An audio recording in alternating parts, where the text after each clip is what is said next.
We haven't talked too much about Tiger recently, and I don't know. I think there was hope by the media because they wanted to cover something different or something they had covered before. But Tiger's realistic chances at Shinnecock are what? I would say this. Would I be surprised if he won? No, because I think his body of work since he came back, start of the year, has been pretty good. 2 top fives. He had 2 decent chances to win. Valspar when he made that putt on the 71st hole, and then as well at Bay Hill. I think he needs to drive it better, and he needs to putt better. Those are the 2 obvious. Like, he can't drive it all over the planet. The rough is too high here. And obviously he has to putt like old Tiger. He has to make pretty much everything or 90% of everything he looks at from inside of 10 feet or inside of 5 feet. If he's not putting like old Tiger, then I don't think he's going to have a great chance. We have our draft tomorrow. And this is a, a 4-round draft here, Paulie. So we want to know some of the people that you like. Now, obviously the favorites, but if there's any sneaky picks. So number 1 overall pick, if you had the first pick to win the U.S. Open, Rich Lerner from the Golf Channel would take? Dustin Johnson. All right. That wasn't creative. No, but when you can drop 310-yard airmail consistently, hit it high and soft like he does, and he drives it pretty straight. He's putting well, really confident. I love Dustin Johnson's game. I mean, he's the pitcher who strikes out the side on 9 pitches, high heat, 103 on the gun, and then just saunters to the dugout like nothing happened. He's the coolest dude in the sport. And what I think's interesting about him is years ago, you remember when he sort of blew it at Whistling Straits? Yeah.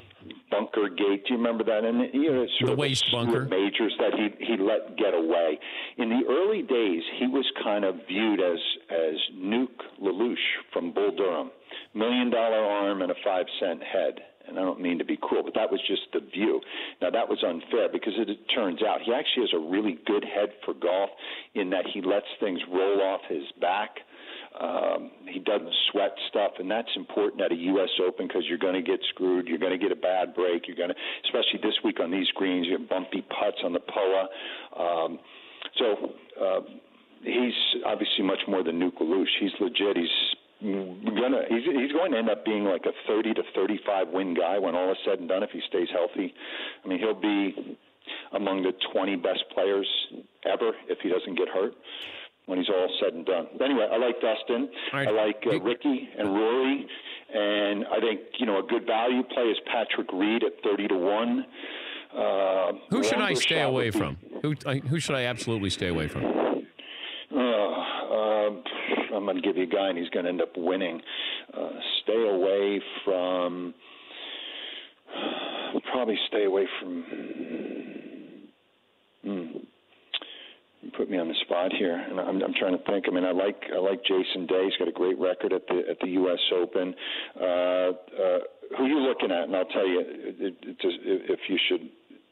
Who would you take if I said Phil or Tiger? Phil. I would probably lean toward Phil. Okay. I would lean toward Phil.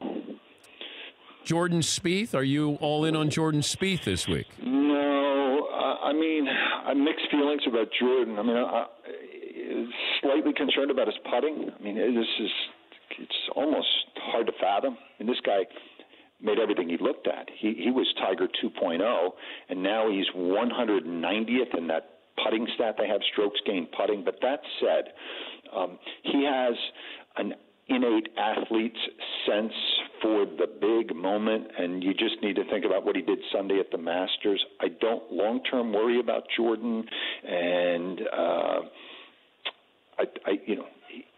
he's a great player who's in a sort of a funk with his putting right now. If he can get out of his head and get into being an athlete, and he's a really good athlete, he'll be fine. But I'm don't love him because I don't think he's in a great place. But that said, would I be shocked? No, you're never shocked with a guy like Jordan because he rises to the occasion, the big ones. Rich, good to talk to you. I'll be watching later on tonight. I'll be critiquing, things like how your tie looks, just simple things like that. So I'm watching and writing down notes that I then hand into Golf Channel management. I understand that. How's the school going? That's great. Yeah, in Orlando. Yeah, a lot of fun. We'd love to have you come over and talk to the students. That'd be great. I'd love that, Dan. That would be great. For more Dan Patrick Show, tune to Audience Channel 239 on DirecTV or download the Dan Patrick Show app.